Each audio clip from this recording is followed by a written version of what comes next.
Did you think growing a coaching business was going to be easy? I know I did. And I've worked with over 457 high ticket companies at this point, generating them hundreds of millions of dollars in revenue, and in the process, also generating myself millions of dollars. But gosh, was it a grind. So in this video, I want to break down my lessons that I've learned over doing this over the last decade so that you can grow your business 10 times faster. So these are the 27 brutal truths I wish I'd known sooner.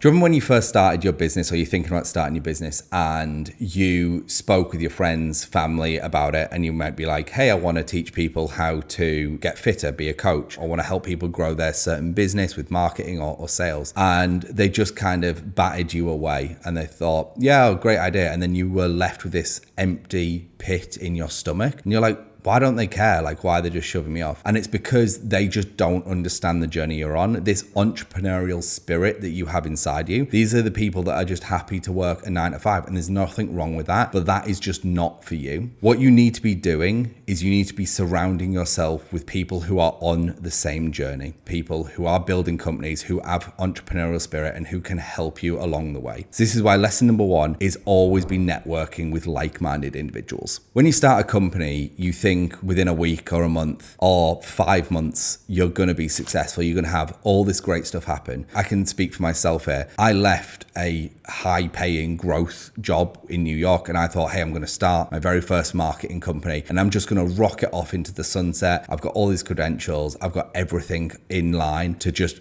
fire away. It doesn't work like that. Business is a rally. It's not a race. And too many people treat it like a race. And this is why they ultimately end up failing. So when it comes to business, you need to be thinking in decades, not in years. You'll be staggered, as I am every day. I'm now 9 years coming into 10 years in growing companies. And I think how much I've evolved in the last 3 years alone is nothing short of incredible. So think in decades, not in years. When a customer is giving their hard-earned money to you, you need to treat that with the utmost respect, especially when you're at the start of this journey. Every customer you have, you should be treating like royalty. You should be going above and beyond for each and every single one of them. These are going to be your biggest advocates, your biggest fans if you do this right. So that's lesson number 3, is treat every customer like royalty, especially in the beginning. You know, when you go to the gym and you're lifting weights and you're like, this hurts, or you go for a run, oh, it's painful. You know why? Because your muscles are growing. In every facet, in every part of life, pain is growth. Take example, this exact video. Years ago, I first started on YouTube and I still find this whole process uncomfortable, but I feel the need to voice my truth over a decade of growing a lot of companies. So lesson number 4 is get comfortable being uncomfortable, because that's what it's going to take for you to be successful. In business, just like life, not everything goes right. People let you down. You didn't get picked up here. Someone didn't give you some money back. That person didn't do the introduction. That other person didn't sign the contract or wavered after they did sign the contract. Like I said, in business and life, not everything is going to go right for you, and you have to be okay with that. You have to be comfortable in that feeling. But you as an individual, as a person going out into this world, always need to be doing the right thing, irrespective of if someone has done the wrong thing for you. This is that good karma that will always come back to you. That's why lesson number 5 is, even if everything doesn't go right, you should always do the right thing.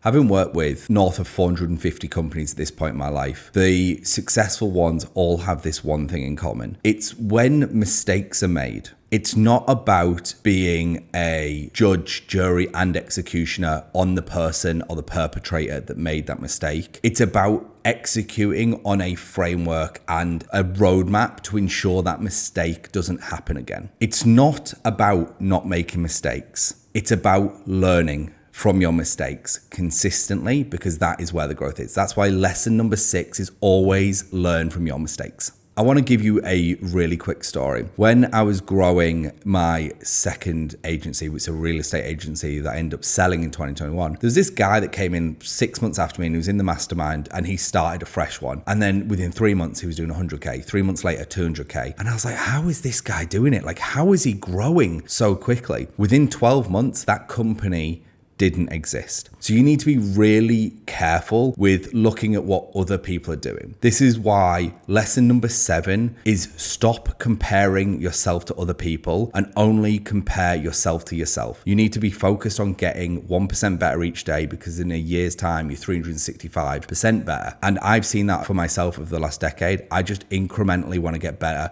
one step at a time. You need to focus on doing the same thing too. There is plenty of amazing peers out there, mentors, people you might watch online. It might be the Alex Hormozi, the Iman Gadzis, the William Browns, Charlie Morgans. It could be a plethora of people that you are watching, that you are gaining insight and this asynchronous mentoring from. However, something you want to be focusing on is having a more direct relationship one-on-one with founders who are in the mud, who are at a very similar level to you. It's very difficult to speak with someone that's doing 10 million a year when you're just starting and get real, genuine, valuable insights that you can action in your business. So that's why lesson number 8 is you need to learn from other founders who are close to where you are. When you go into a market, you really need to understand what the market problems are and how you can best serve them. There's so many times I've worked with companies that they go into a big market because they see a lot of potential clients they can work with, but have no fundamental understanding of the market itself, which eventually leads to huge churn problems, because although they might be able to close people on a dream, the people are not actually getting the results because you as an individual don't actually understand what it takes to deliver the outcome they want. So that's why lesson number 9 is understand the market, understand the outcome that the market wants, and then build a service around that. Don't build a service around something that you think is going to be easy to deliver or fulfill upon. I think it was Picasso that said, although it would be funny if it wasn't for this video, that good art is copy and great art is steal. This video, for example, I got inspired from a guy called Ed Lawrence. Great YouTuber, and I really enjoy his content. He's actually one of the people that's really inspired me to start sharing my knowledge online, because frankly, even after a decade of growing companies, there's still this part of me that feels like I don't have enough knowledge or all the answers, which, you know, compared to most people is hilarious, because I've literally generated in total over 1.4 billion in transactions for my clients. So lesson number 10 is good art is copy and great art is steal. This one's going to be a bit of a rant, I'll be honest with you, because I know a lot of you watching this exact video, you have 12 offers, 3 channels that you're running paid ads on, or content or podcasts, selling to 5 different ICPs, and it is absolute insanity, and you're wondering why you don't have success because you got 1 dentist, 1 chiropractor, 1 real estate agent, 1 gym owner, and 1 e-com brand. The reason you are not having success is you don't have focus. So that's why lesson number 11 is you need 1 avatar, 1 offer, 1 channel which you get those clients from. That's it. And let me fast track this for you. The 1 channel that will work for 95% of people watching this exact video is just running meta ads. The next thing, finding great avatars and offers. The avatar I would choose if I was you is the one that I understood the most. And then the offer, I would just go and do due diligence in the market to find. If you don't have a regimented routine for your life, now I'm not talking about you have to wake up and you have to meditate and then you have to go to the gym and then you have to do a meal prep and all this other stuff. But if you do not have a business routine and you are starting out or you're sub $1 million a year, you are critically failing yourself. There is 1 motion that you need to have in your life that you need to dedicate time to it every single day. And this 1 thing will guarantee that you will grow your company. You need to be committing 80+% of your time to client acquisition. So that is marketing and sales. They call it the rule of 100, which would be 100 minutes sending DMs, $100 in ads, 100 hours or 100 minutes doing X number of things. You need to be committing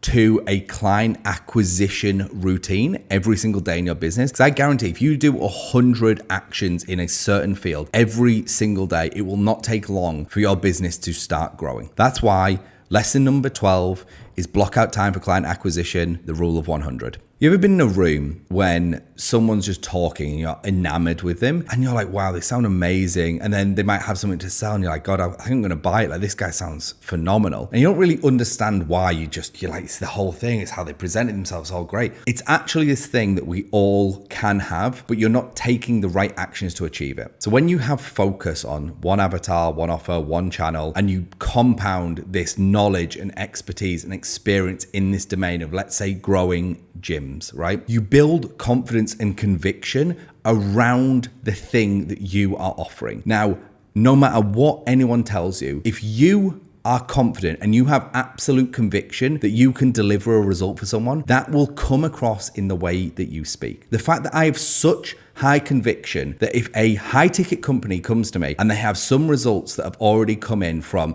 their own guerrilla marketing and stuff that they've done, and I review their information, I can have incredibly high conviction and confidence that I can grow their company. I've done it hundreds of times now, and there is just frameworks and models, right? So that's why lesson number 13 is confidence and conviction is what sells. This mistake is so commonly made in business and in life, and people walk through not understanding why people don't really care about them or don't care about how they could help them. I want to give you a little bit of a story. A guy sat on a plane that I know next to somebody else, and this guy just starts talking. The guy I know is like, oh, how'd you do that? Or what'd you do there? And oh, that sounds really interesting. Explain more. Just asking very open-ended questions. The guy goes to get off the flight, stands up and shakes his hand and says, that's one of the best conversations I've had in years. And this is because no one cares how much you know until they know how much you care. People want to be listened to and heard before they want to listen to and hear you. One of the greatest things in sales, and this is a little tidbit, is when you repeat back to somebody the very thing they've just told you, they don't find it weird. They like knowing that you have listened to them. That's why lesson number 14 is people don't care how much you know until they know how much you care. When you're just starting out in business, you're starting your coaching program, consulting business, agency, whatever it might be, there is this tendency to try and reinvent the wheel, to do something totally different and totally innovative, especially in this world of AI. And this is where so many people go wrong. And it's why they get so enfranchised with this idea of growing a business, because when people are in business, they have this tendency, and I fell victim to this too, of reinventing the wheel. They want to do something totally new and totally innovative, something that's never been seen before. And then they get disenfranchised this entire idea of growing this business because nothing's working. People don't want to hear what you got to say. And that's because they're trying to reinvent the wheel. When you are starting a business, even when you're going to $1 million a year plus, you do not need to reinvent the wheel, right? So this is why lesson number 15 is start with something that we know it works within the market and then innovate from there. Have you ever had a conversation with someone and let's say, have you seen Alex Hormozi's new video? Have you seen this influencer's new video? Huge, Mr. Beast or whatever. And they go, never heard of him. And you're like, how can you not have heard of him? He's like the biggest influencer. And they're like, I don't know, just not heard of him. And you can't believe it. And that's because you are so absorbed into a world, and like social media just shares stuff that it knows you're going to engage with, that you don't actually see things from other niches and other interests that they're doing. So that's why lesson number 16 is you want to get inspiration from other areas of business and of life. And I want to give you a quick example of this. At our real estate company that I grew, we tripled our close rate from going from what is taught in more like high ticket, which is like a consultative style sale, to following how SaaS companies sell, which is using what you call the BANT framework. This singular change tripled our close rate because we got inspired by something outside of the norm of high ticket. This is something I know you are doing or have done previously, and I want you to stop it immediately. You are selling a service with all these add-ons, with all these widgets, with all these extra things. You're doing all this additional stuff for every client, and what that's adding is a ton of complexity into your business. That's why lesson number 17 is simple scales and fancy fails. Have a single product, a single offer, a single service you provide to a single avatar, and you will easily scale that company. In all the time of being in business, I have yet to meet a successful entrepreneur that just talks about how their wins made them grow as a person. It has never happened. I have never once in my life gone, I did this awesome thing and learned this. Those words haven't left my mouth. What has left my mouth is I screwed this up I got blindsided by this thing. Someone screwed me over here and I didn't see it coming. And that's because you learn more from your mistakes than you do from your victories, which is why that's lesson number 18. Let's scale, Andrew. Let's pay for some more ads. Let's send some more DMs. Let's hire more staff. Let's get a bigger sales team. Let's acquire more customers. 10. I want 15 more customers. You're losing 5, 10, 15 customers a month, every single month, because you're not delivering the results that you promised. It is 10 times easier to keep a client and to get them to continuously pay you than to keep acquiring new clients. That's why lesson number 19 is focus on retention. It is much cheaper than acquisition. I'll be honest, I fall victim to this still, and I know all of you watching this video do too. It's very easy to meander and change and flip and flop from one idea to another, from one business to another, because you have uninformed optimism and then you have informed pessimism right after it. And the truth of the matter is, you can actually have everything you want out of this life. You can grow that business you want, but it requires one thing: consistency. And that's why lesson number 20 is consistency is what pays off. When I first got an opportunity to dive into business, I was still an engineer. I would come home from work and work an additional 5 hours for a New York company. I did that for 3 months for free. I then got the opportunity to go out there on my own dime. They didn't pay for anything, and I worked for them full time for 6 weeks. So I've now worked with them for 4.5 months. I wanted to do that to prove what I had was valuable, that I could add a lot of value to a company. That company, just for reference, within just in 2 years that I worked there, went from 18 million to around 40 million a year. And I went from a nobody to head of growth within 3 months. And that's why lesson number 21 is, when starting out, don't be afraid to give your stuff away for free to prove that it works. Tying nicely into lesson number 22, when you are working for these clients, when you are delivering results, the thing that you need from them the most is case studies and testimonials. And something that will even allow you to compound this even faster is getting case studies and testimonials from famous faces. So again, when it comes to working for clients, don't be afraid to work for free, especially if it's for people who are famous, who are well known, and you can use their testimonial and case study as clout to get even more clients. There is a snowball effect when you start in your business, and lesson 23 is all about that. When you first start, people don't believe you can deliver results, and then you get one testimonial and then people think it's a fluke. And then you get a second testimonial and you go,